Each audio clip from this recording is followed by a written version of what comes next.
Good evening or good afternoon, Prynhawn Da. My name is Laura Tams and I am the organiser here at NAHT Cymru, and I'm pleased to welcome you all to this NAHT broadcast for candidates standing for election to the Senedd within the Wrexham constituency. I shall run through some brief housekeeping and then pass to our chair for this evening. I'm pleased to confirm that this event is being simultaneously translated into Welsh, so if you would like to listen in Welsh, then please click on the Welsh option at the bottom of your screen. We are expecting a British Sign Language interpreter this evening, so please spotlight to access. During this evening hustings, there will be an opportunity for you to ask questions of Senedd candidates, and if you would like to ask a question, then please use the raise your hand function at the bottom of the screen. Alternatively, please pop any questions into the chat function and we can read these out on your behalf. We are recording this evening's broadcast and this will be available on our website within the next day or two. We appreciate you sharing and commenting on events on social media, and please use the hashtag NAHT Cymru Pledge. However, we would like to request that if you are posting photos of any of our digital broadcasts, then you are mindful not to include any comments from others which appear in the chat function, and we thank you for your understanding on this.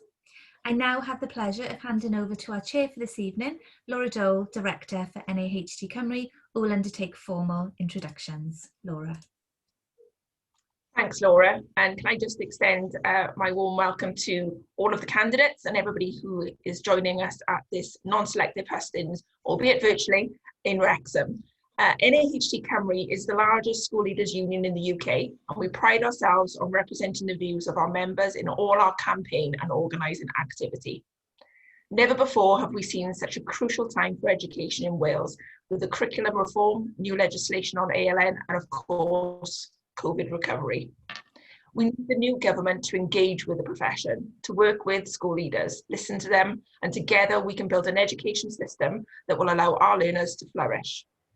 To set out a little bit more about what NAHT Cymru wants to see from the next government, I am very pleased to hand over to our President, Karina Hanson, who will say a few words before I introduce candidates and we begin opening statements. Over to you, please, Karina. Lovely. Thank you, Laura, and I just want to extend a thanks to all our candidates for joining us this evening and being here to listen to us and to answer our questions as well. I hope you've had time to read our manifesto. We've drawn up priorities that we want you to support us with and promote over the next year. I'm going to highlight for you some of the key priorities for us from that manifesto. For us, well-being needs to be at the heart of everything we do over this next year. It's key for our pupils and our staff and our school leaders. So we're asking you to put well-being at the heart of all policy making moving forward and to consider the impact of well-being before policies put in place. This last year has been just an incredibly difficult one for schools and their communities, and we are committed to supporting recovery. But we want an acknowledgement from those in Welsh Government that it's not just down to schools to deliver that recovery, but to the wider system to ensure that pupils and their families, our school communities, are fully supported in that recovery. And finally, we believe that the well-being of staff and leaders must be a priority. We believe that we can't support that recovery of our pupils and school communities if the well-being of our staff is not put right. We see a real potential crisis in recruitment and retention of leaders if the right support is not put in place over this next year. And we believe that's vitally important. Our second area is funding. It's always going to be funding. We've had years of austerity in Wales. We've got schools that are really struggling and have been struggling over the last few years. And many of the priorities within our manifesto are interlinked, and funding is key to ensuring that the success or failure of many of the changes that are taking place in education at the moment, that they're linked so closely to funding. It's our belief that education must be a priority at this time. We are not going to be able to ensure that we're adopting and embedding a world-leading curriculum one that, you know, if we get this curriculum right, it's really going to support Wales and the very future of its workforce and economy.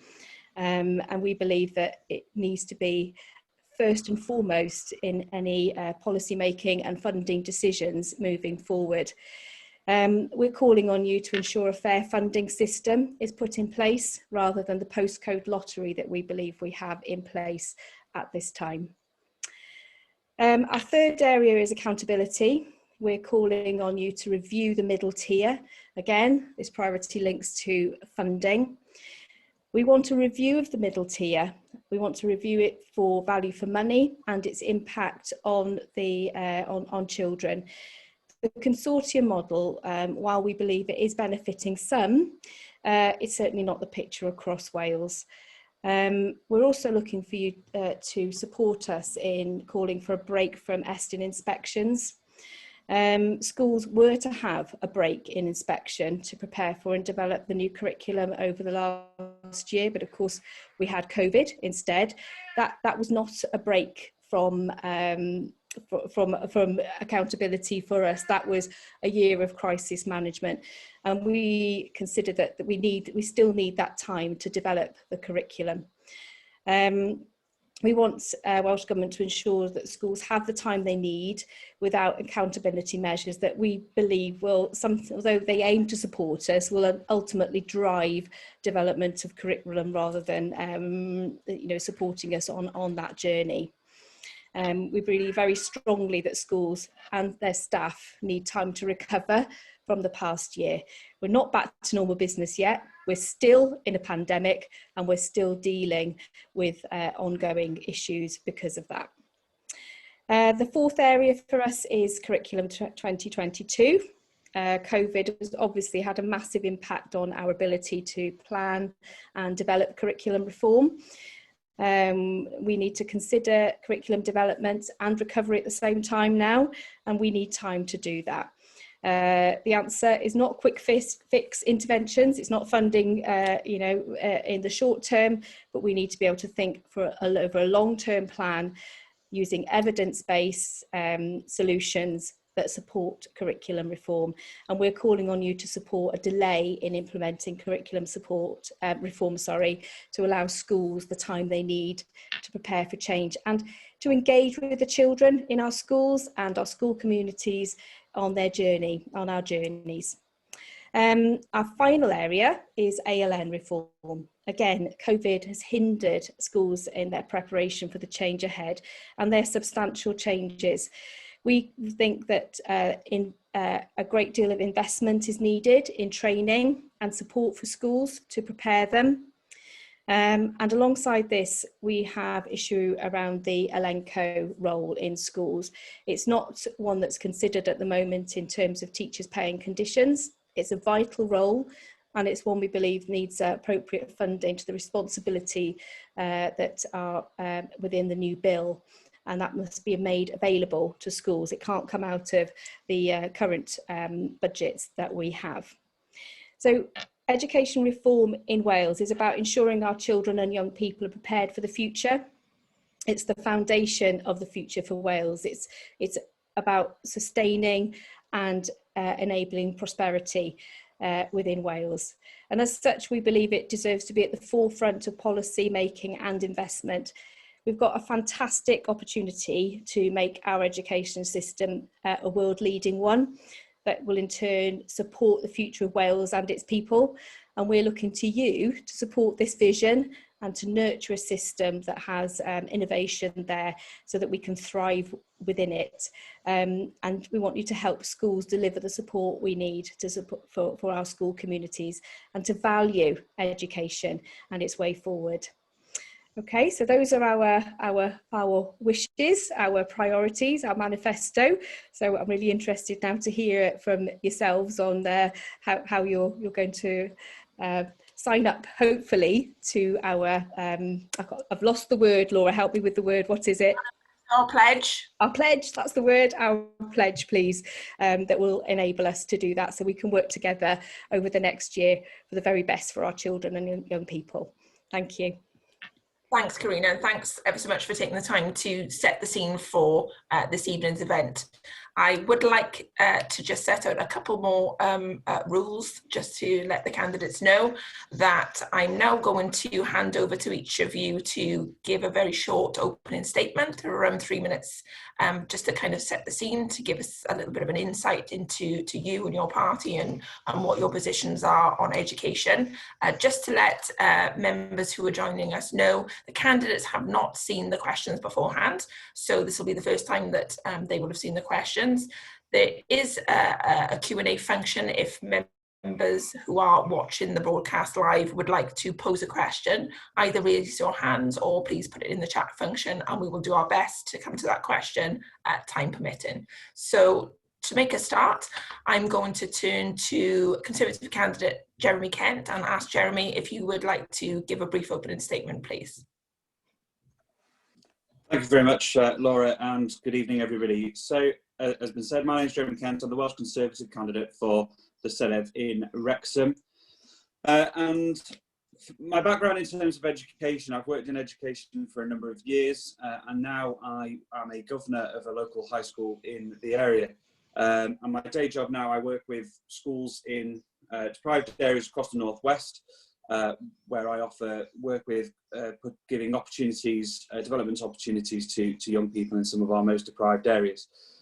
So education is something that I'm passionate about, and making sure that our young people have the skills and the ability to go on and achieve what they want in life, and mainly as well in increasing aspirations and making sure that you know, they've got something that they can look forward to. In terms of the manifesto pledges that you've asked us to sign up to, you know, going through them and looking from, you know, a personal perspective, and then also, you know, as a party perspective, there's many elements there that we fully agree with, in terms of, you know, making sure that schools are well funded, to ensure that they can offer the opportunities that the children need, and also looking at, you know, the reforms around the ALN, and towards the curriculum, and making sure that schools have time to prepare and are ready for the curriculum to come in.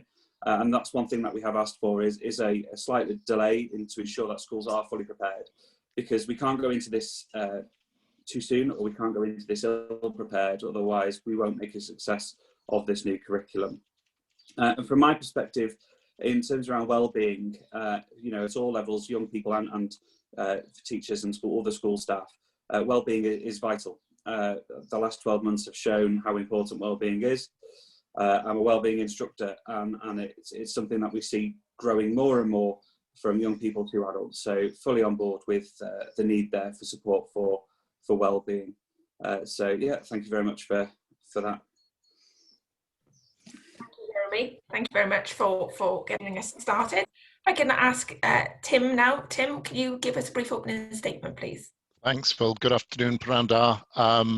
There was an awful lot in the opening statements that we had in terms of what the NAHT is looking for, and I'm glad to see that a lot of that is reflected in the Welsh Lib Dem manifesto. So I'd introduce myself briefly. I'm Tim Sly. I'm the Welsh Lib Dems candidate for Wrexham at the Senedd election, and I'm also a list candidate on the North Wales regional list. I live in Talon Green, which is a small village just outside Wrexham, which I'm glad to say still has its own primary school. I studied in Swansea. I spent some time working as an academic, then for a number of years working in environmental industries, and today I run a green technology company. I've had a lifelong interest in education. I suppose at an early age, my mum was a head teacher, so I grew up with an appreciation of some of the demands of school leadership. I think it's only got tougher over the years. For myself, I've had over 25 years experience as a school governor, including serving as chair of governors for 2 very different primary schools in challenging areas through both good times and bad. I'm standing for election for the Welsh Lib Dems under the slogan, Put Recovery First. We want to see recovery in the economy, helping businesses get back on their feet so they can sustain and create jobs, recovery in healthcare so we can deal with the backlog of treatments that have been delayed during the pandemic, and recovery in mental health and well-being. But nowhere do we need to put recovery first more than in education. After 5 years of Kirsty Williams as Education Minister, I hope you all have a good idea of the importance that we as a party place on education.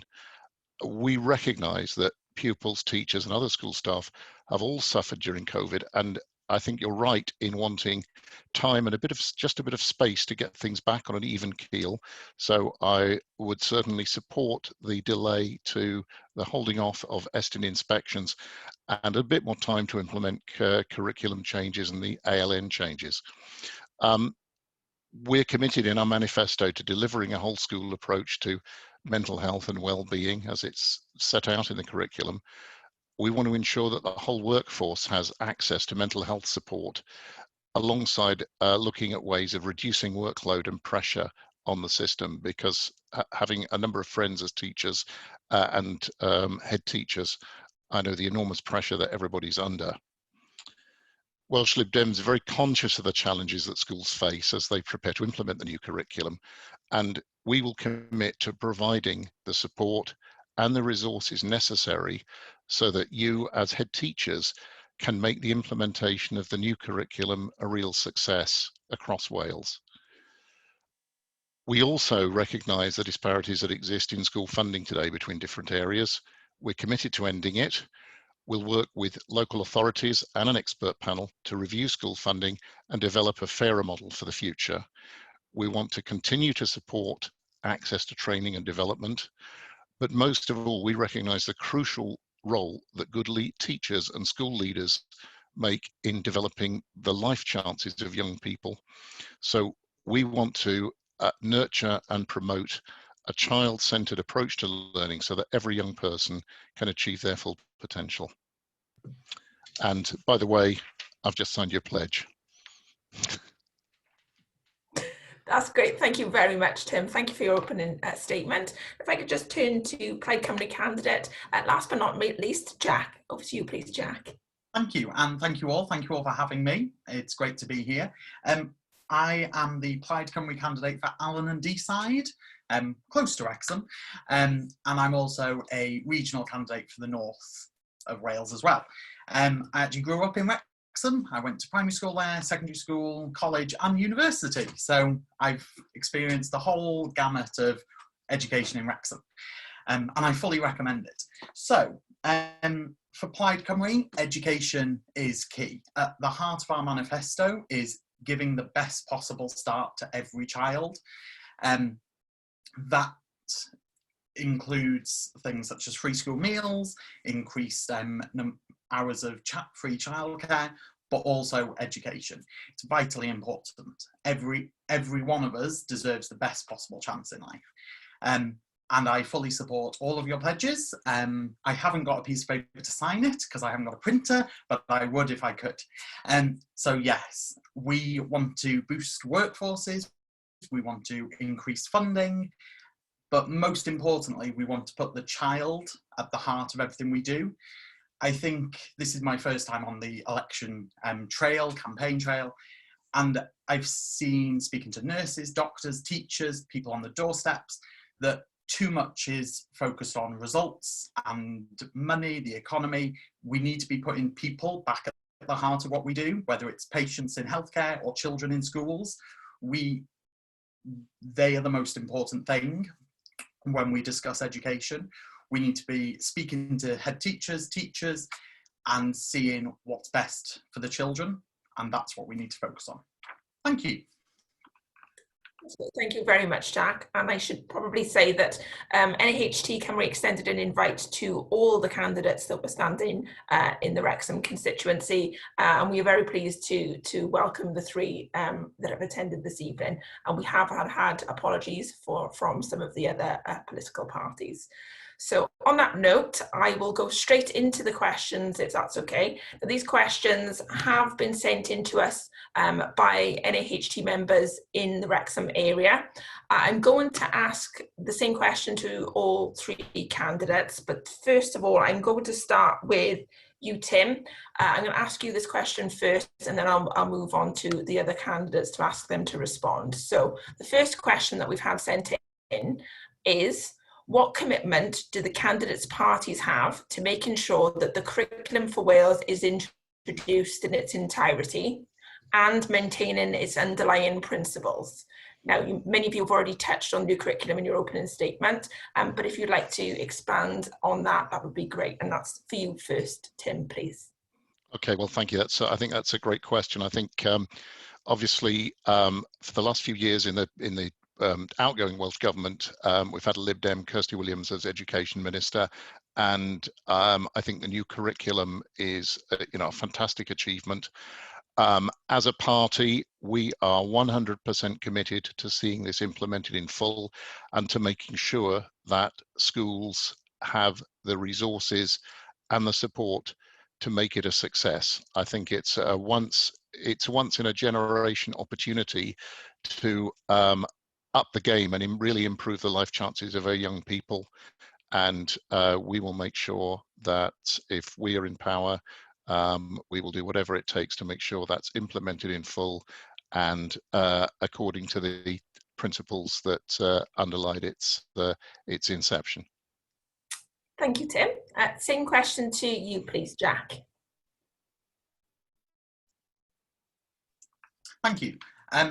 So obviously the new curriculum has come into force, and we first of all want to conduct a review of initial teacher education and continuing professional development to identify the way in which we need to assess and adapt to the needs of the new curriculum. We need to give teachers and head teachers the best possible chance of implementing the curriculum to its full. And that's why we support the NAHT's call for no statutory curriculum for the next academic year. Schools need to focus on post-COVID recovery, and then we need to focus on developing the new curriculum. And then once we're at that stage, we need to invest in ensuring we implement it in full. Thank you. Thank you very much, Jack. And the same question to you, please, Jeremy.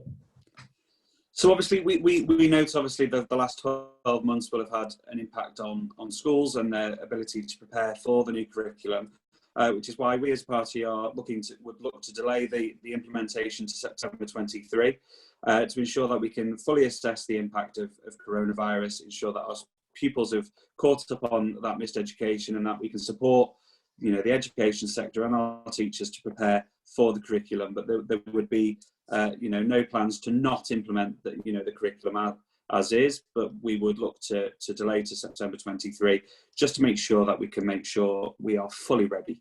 The sector is fully ready to implement that so that we can get the best for our young people.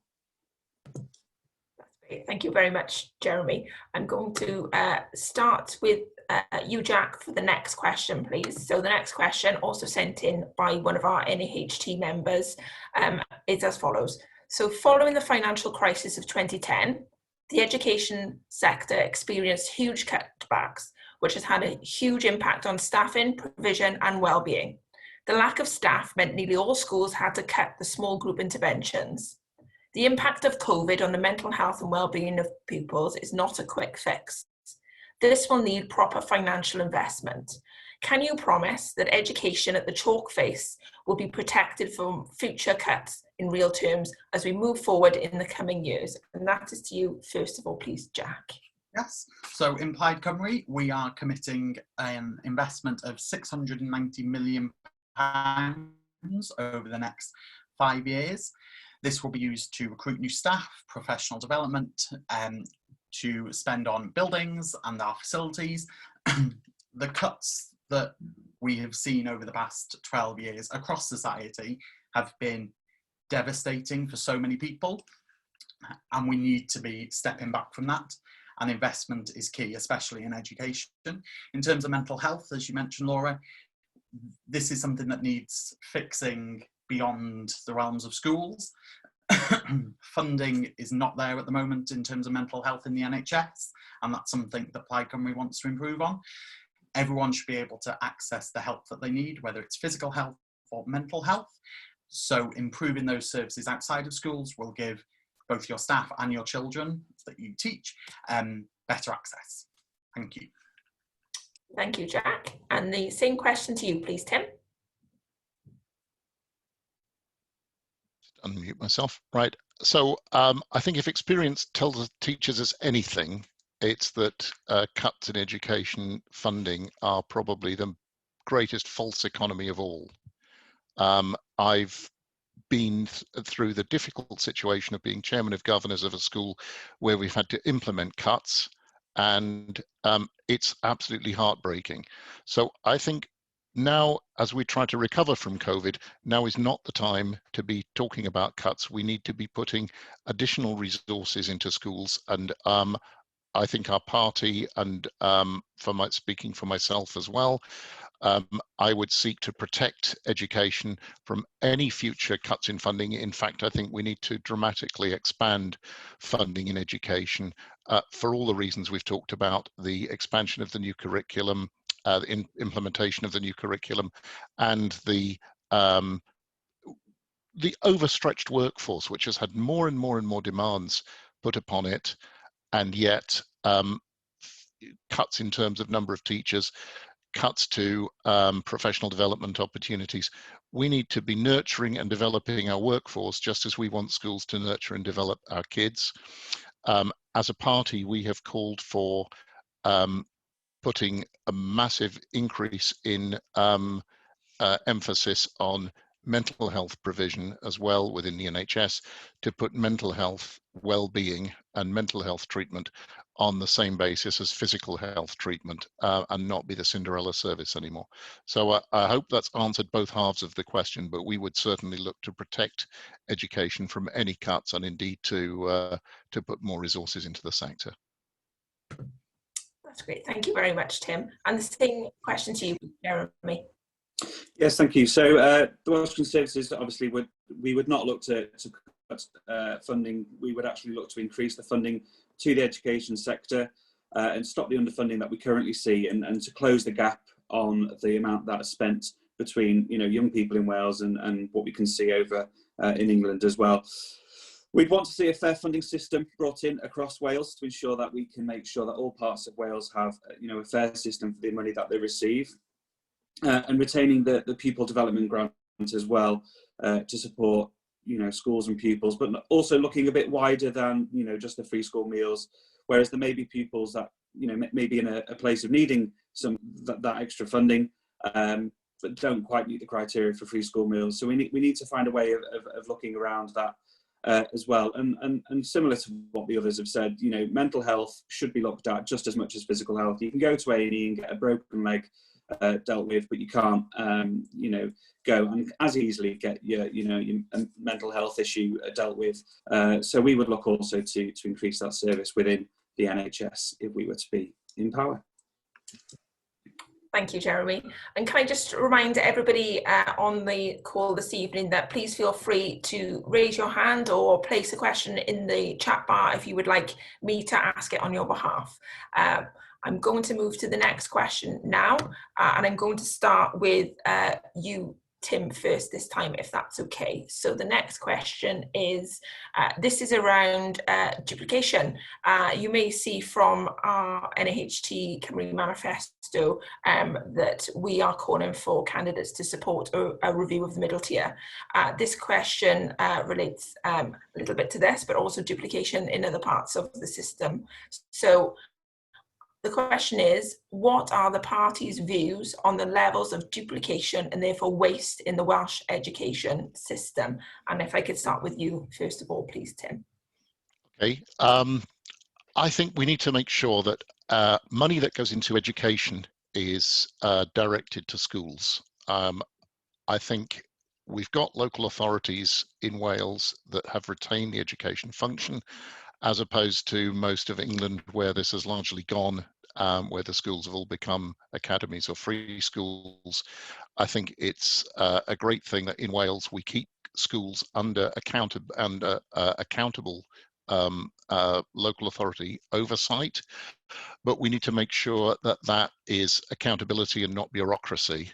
And yes, I can see that there are benefits for schools in being part of a consortium in terms of certain key resources, but I was very fortunate. I was chair of governors in a school where 98% of funding was passported straight through the local authority to the schools. And I know that there are parts of Wales and parts of England come to that, where the percentages are much lower because it's lost in administrative overhead, either within consortium or within the local authority. So, yeah, I don't have a specific view on I suppose the specifics of how schools want to organise themselves to share key resources. But I do believe that we don't want to see duplication. We want to see every penny that goes into education going to fund teachers, going to fund resources in schools, and not lost in overheads. That's good. Thank you very much, Tim. And the same question to you, please, Jeremy, next. Yes, thank you. So we need to make sure that every penny that we can get to the, to the front line gets there, and ensuring that, when we look at the systems that we have in place, for the want of a better word, we reduce the top splicing. So losing money at different levels as it goes down for functions that could quite easily be managed by the school or as a group. So we need to make sure that we look at how schools are funded, that how local authorities use the funding that they get to support schools, and to give more autonomy to the schools themselves to be able to make those financial decisions, to be able to make the impact for their pupils where it matters most. Oh, sorry, sticky mute button. Thank you, Jeremy. And the same question to you, please, Jack. Thank you. So in Plaid Cymru, we want to streamline the middle tier between schools and Welsh Government, including Aston, WJC, Qualifications Wales, local authorities. And we want to remove as much unnecessary administration and bureaucracy as possible. Teachers are meant to be teachers. They shouldn't be doing all the paperwork, all the excessive amount of extra work that goes beyond the remit of teaching, and we need to do what we can in government to help reduce that. For example, we also want to reduce the amount of inspections we have. We should be trusting our teachers and our head teachers to be delivering the best quality of teaching that they can. So let's remove that level of bureaucracy so there's fewer inspections and we're just trusting our teachers to teach. Thank you.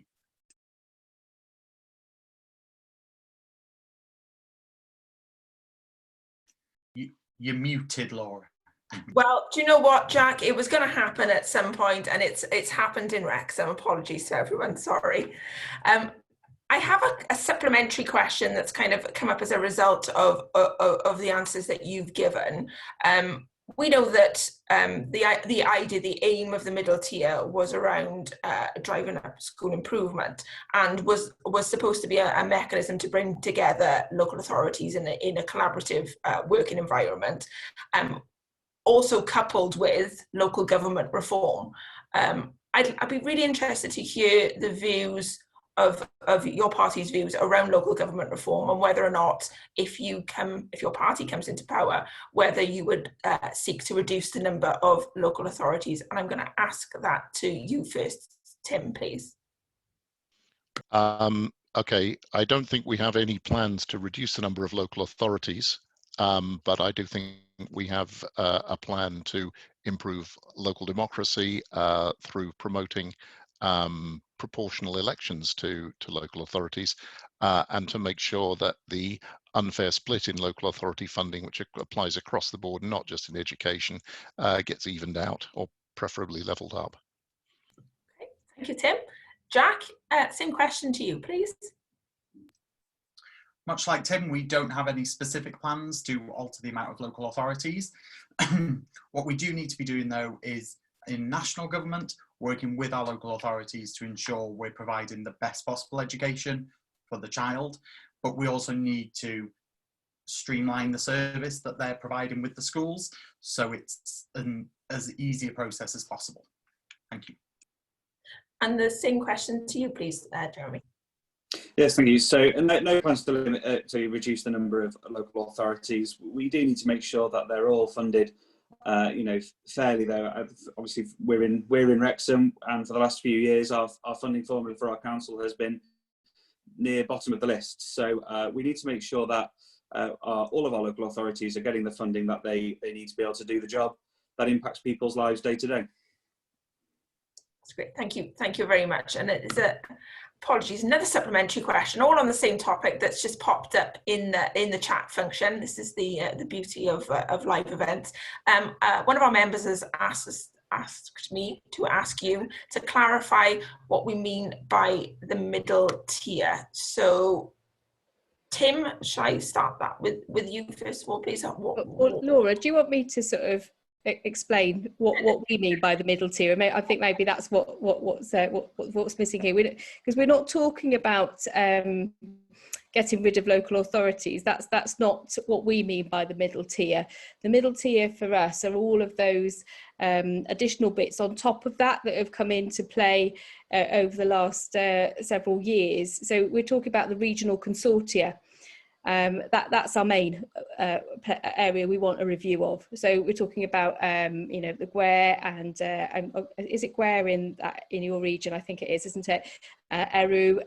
That's what we mean by the middle tier. So we are asking for a review of that, of the value for money of that middle tier, and what benefit, what impact has been had for children as a result of that. Now, it's a very varied picture across Wales. You may have some of your regional consortia that perhaps are doing some fairly good work and schools are benefiting from it, but that is not the picture across Wales. And I think the question that we have as NAHT is that surely we can't have a system where there is a tier before the money comes down to local authorities, and local authorities pay into the regions as well. So it goes both ways. Money goes from Welsh Government to the regions, and local authorities pay into the regions, and then it comes back down to local authorities. It's extraordinarily confusing. And all of that happens before the money comes to schools and then benefits the children in the classroom. So that's what we're looking at. It's that tier. So it's not local authorities in terms of statutory requirement. Local authorities have most of the responsibility and accountability responsibility there. The regions don't. So that is our question. What are they for? What benefit do they have? And what value for money do they have? Because at the moment we see Wales is almost having 27 local authorities with the regions on top. So the purpose was to take away that responsibility initially from local authorities. That has never happened.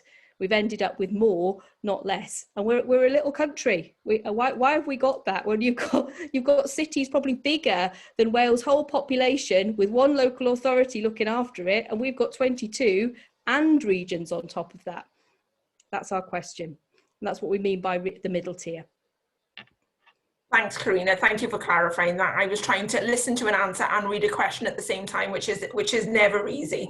I'd like to bring in our national president of NAHT, Ruth. Ruth, I saw you raising your hand as opposed to the virtual hand. Do you want to come in at this point? Yes, please, because yes, national president, but also serving head teacher.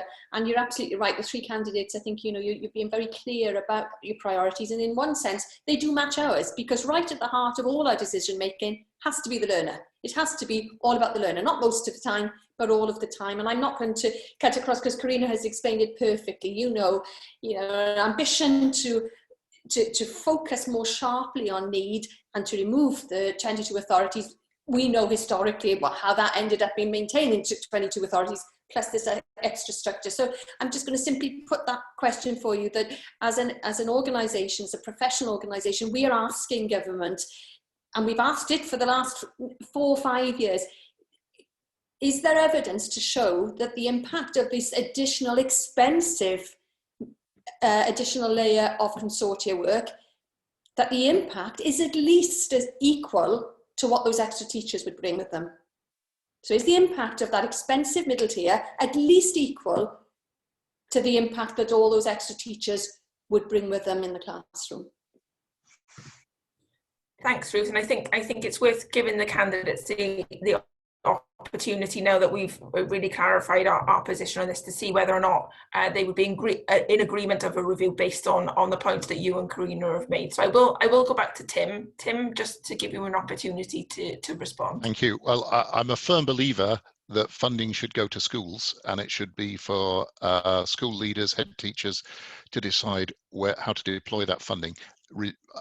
There need to be supplementary resources available, but I was very fortunate. I've had the experience of working in a school where we were able to have the vast amount of the budget devolved completely to the school, and then the school was free to buy in services either from the local authority, from outside bodies, whether that's private contractors in terms of advice on buildings and things like that, or universities in the region. But I believe that there needs to be some strategic oversight from the local authority, but beyond that, I believe all the funding should be devolved to the schools, and the schools should be free to buy into services from whoever is best able to provide it, and not have a whole tier sitting above them, kind of creaming off a significant amount of funding where there isn't the evidence to support that it's having the impact. Thank you, Tim. Same question to you, Jack. Okay. So, for us in Plaid Cymru, much as Tim said, the money should be going to the children and the learners. I can't answer your question, Ruth, because I don't know the answer, basically. So what we would need to do, if in government, if elected, we would review the processes. Let's have a full review of where the money goes, how the money is used, and then assess its usefulness to the learners. That's how we best answer your question. If we are wasting money on mid-tier, let's remove it. If it's not beneficial to the learner, then that's not acceptable. We're wasting money. We need to make decisions that benefit the learner. As you said, Ruth, the learner needs to be at the heart of every decision we make. So if the funding isn't making it there, then that's not acceptable. So once we have that full review, we want to work with teachers, with head teachers, with yourselves, to ensure that we're left with an education system, as was said earlier, that is world leading, and where the money is going to the learner where it should be going. Thank you. Thank you, Jack. Jeremy, would you like a chance to come back on that question? Yes, thank you. So as Ruth said, I think all three of us have said the same thing. The learner is at the heart of our best place to decide how they spend their money. So we need to look at any system and any operation where money is being spent to see and make sure that it is value for money. We can't just accept, well, that's just how it is. We need to review these things, and if we're in government, we'll review processes and look at where money's being spent to make sure that the money is getting the biggest value for, in this case, learners, to make sure that the schools can make the decisions that they need and not have decisions forced upon them. That's great. Thank you very much. And thank you to Ruth and Karina for coming in and clarifying those points to make sure that the points we wanted to make are getting over to the candidates. So thank you for that. I'm going to move on now to another question that has been put forward by one of our members in Wrexham. I'm going to start first of all with you, please, Jack, with the following question. So the question is, some of the parties in their manifestos are talking about reviewing the school year and the school day. This has been kicked around for over 20 years, but what are your views on the school day year, and how should they, if you believe they should be, changed? I'm going to start with you then, Jack, please. We don't currently have any plans in our manifesto to change the school day or the school year. I think any decisions that are made on changing need to be based on recommendations from teachers and head teachers and what works best for children. Obviously, there's different examples across the world. Let's look at what works best for children, and if we need to work with it, if we need to change it, then it needs to be made in consultation with schools. When you see reports in the news, oh, we're going to get rid of school holidays this year, well, no, that's not fair and it's not right.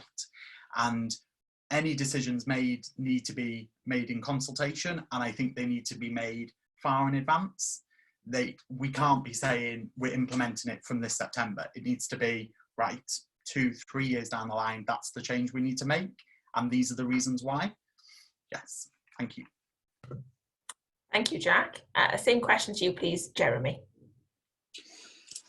I mean, we've got no plans to change the the system of when we have our school terms and things like that. But if we were to, to look at that, I suppose everything has to just be taken on, the evidence base. And, I know many schools in Wrexham have different start times, different amounts of lessons in a day. And they all do what's best, what's best for them and what the evidence has said. But anything that we do needs to be in consultation and with plenty of notice. But there are no plans from us. But I appreciate, personally, I appreciate, the long gone are the days of, needing the 6 weeks for the harvest kind of thing. So, but maybe it's something we do need to look at to see, because again, it's that we've always done it that way. Well, actually, is that the best way? But there's no firm plans from us, no plans to do that in terms of the Welsh Conservatives. That's great. Thank you very much, Jeremy. And the same question to you then, please, Tim. And like the other candidates, my party, Welsh Lib Dems, has no current plans to alter anything in that direction. As we do have many different systems and that operate around the world. If there was overwhelming evidence that a change would be beneficial for either teachers or learners, then I would support it, but it would have to be evidence-based. In terms of changes to the school year and the holidays, one thing I would want to avoid is, or one thing I'd want to ensure is that we keep the consistency of school holidays.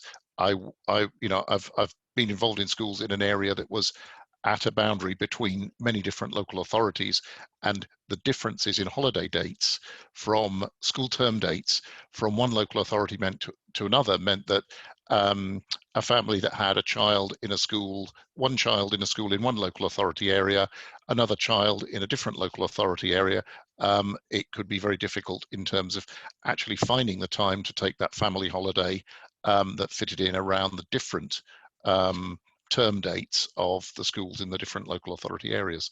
So whatever we do, it needs to be a coordinated change. School day, I don't have a view on it, but if the evidence is there that a change is worthwhile and it's going to be beneficial, then let's look at it. That's great. Thank you very much, Tim. Just one gentle reminder to everybody who's watching, if you would like to pose a question before we finish, now is the time. So please use the chat function or raise your hand just while I ask another question that's already been sent in to us.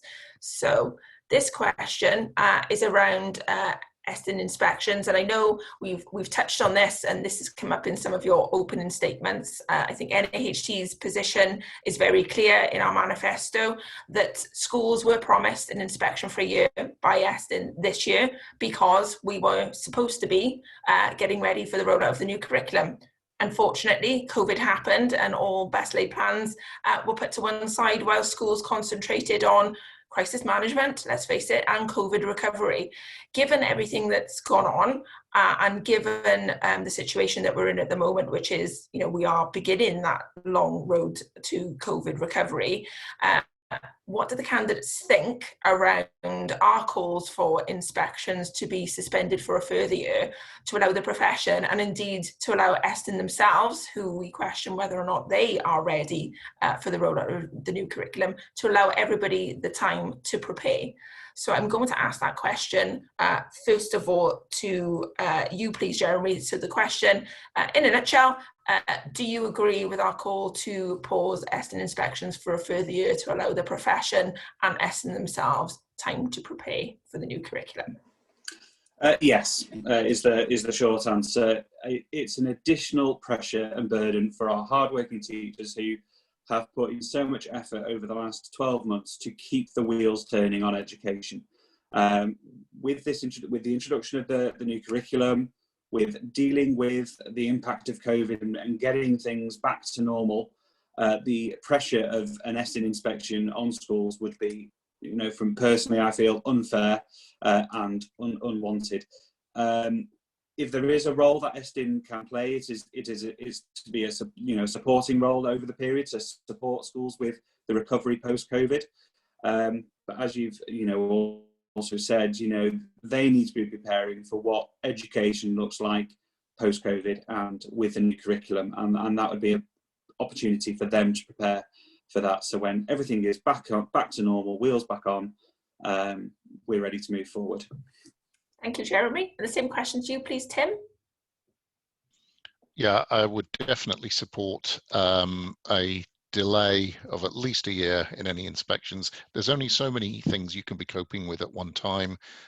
You can't be trying to implement the new curriculum at the same time as you're trying to get things back on an even keel after COVID, while you're looking over your shoulder, thinking, have I done everything I need to prepare for that Aston inspection? You can't do it. It's not humanly possible.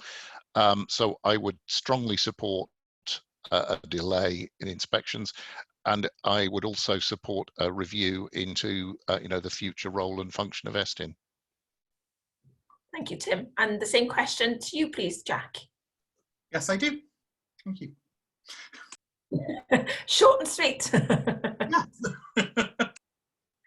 Right, okay, I will move on to the next question. Jack, you've caught me completely on the hop. I was expecting you to say something that would give me an opportunity to scroll through my list of questions, but that's absolutely fine. I'll move on to the final question that I think I've got on my list at the moment, unless anybody wants to raise their hands. I'm checking the screen because I can't see, I'm looking at the list. No, okay. I'm going to ask the last question, and this is around COVID recovery. So we've seen a lot in the press, we've seen a lot of organisations, Children's Commissioner, other stakeholders talk about catch-up. I know that's not a term that NAHT members are comfortable with. We don't believe that we should be talking catch-up, and we certainly don't believe that we should be talking around the lost generation. Of course, these learners have been through something that wasn't expected, but they're going to recover because they've got the support of their schools and their families, and we believe that we should be concentrating on that recovery. Now, we've already seen some tentative plans from the Welsh Government on what they believe COVID recovery should look like and what schools should be doing right now. But we'd like to hear from each of the candidates on what you think recovery should look like and what you would do if your party came into power. What would be the steps that you would take to support schools in that recovery? And I'm going to ask you, first of all, please, Jack. Thank you. So I think COVID, while it's been horrendous for everyone, I think it's also a very good opportunity to sort of hit the reset button on a lot of areas of society, to sort of look at what we were doing before and go, well, is this what we want to carry on doing, or is there some way to change?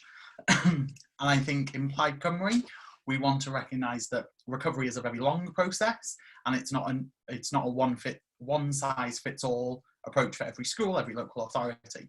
So we want to see an investment in the profession to help retain our good teachers and to provide quality professional development, to make sure everyone is equipped for what is part of the recovery. We want to spend some of our investment on our buildings, on our facilities, see that investment.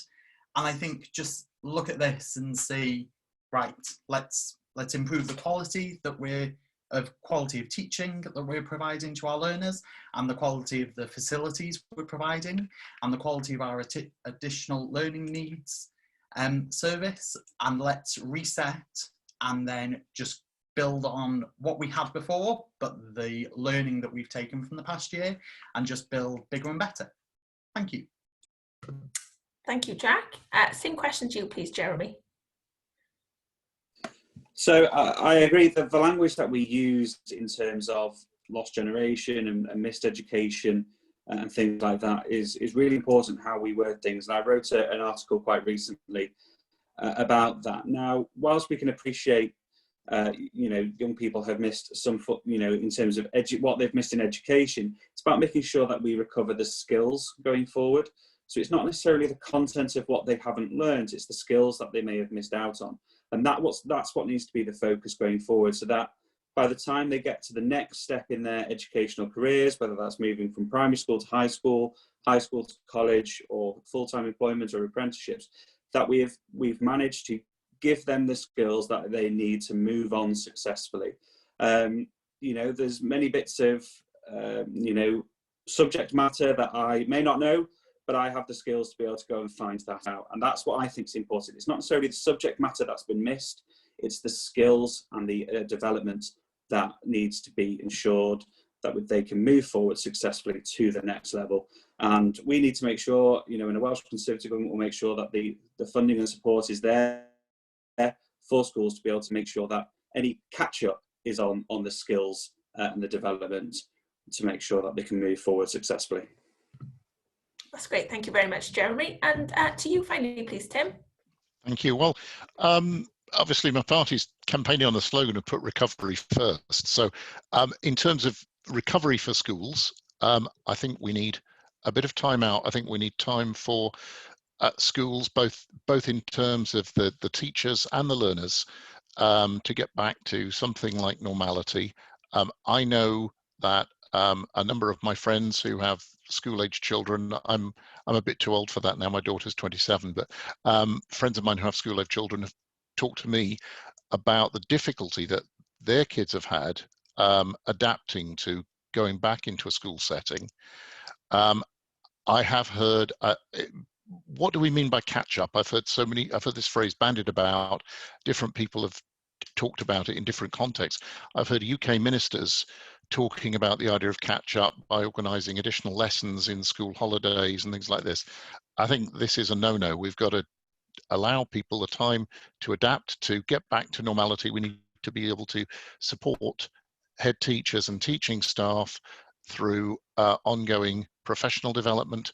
We need to look at ways of lessening the workload, getting it into a more manageable level going forward, and just taking the time to review what it is we want to get out of schools. How do we want to organise things going forward? How are we going to implement the new curriculum in a way that makes it successful for everybody, rather than scrambling to somehow believe that by having already overworked and stressed teachers and head teachers organising lessons in school holidays, that we're somehow going to make matters better. We're not. Great, thank you very much, Tim. And thank you to all the candidates for asking the questions that came in this evening. Just to confirm, the questions were not supplied to the candidates beforehand, so we completely put them on the spot, and we really appreciate you taking the time to answer them. Before we bring this evening's session to a close, I would like to hand back very briefly to our NAHT Cymru President, Karina Hansen, for any closing remarks. Karina. Yeah, I'm just going to say a thank you to all of you for joining us this evening, to listening to our manifesto, to responding so positively to our questions. I think there's some very interesting responses, so it's given us all something more to think about. I've done a few of these now, and very different answers from every candidate I've listened to so far, so very, very interesting. So just once again, I want to thank you for your support, for listening to us, and I'm hoping that you'll all, whichever one of you is successful in your bid to become the next candidate there, that you will continue to work with us and to support our pledge within that manifesto moving forward. So thank you very much. Thank you, Karina. Yep, that just leaves me to wish all the candidates the very best of luck for the election. We hope that you will continue to show your support for NAHT Cymru and our vision, our manifesto for the next Welsh Government. We would encourage everybody on the call to take part in our campaign activity by retweeting and sharing our posts on social media, and we hope to see the candidates sign up to the NAHT Cymru pledge, those who haven't done so already. Thank you very much to everybody for joining us tonight, and we look forward to working with the successful candidate in Wrexham. Good evening.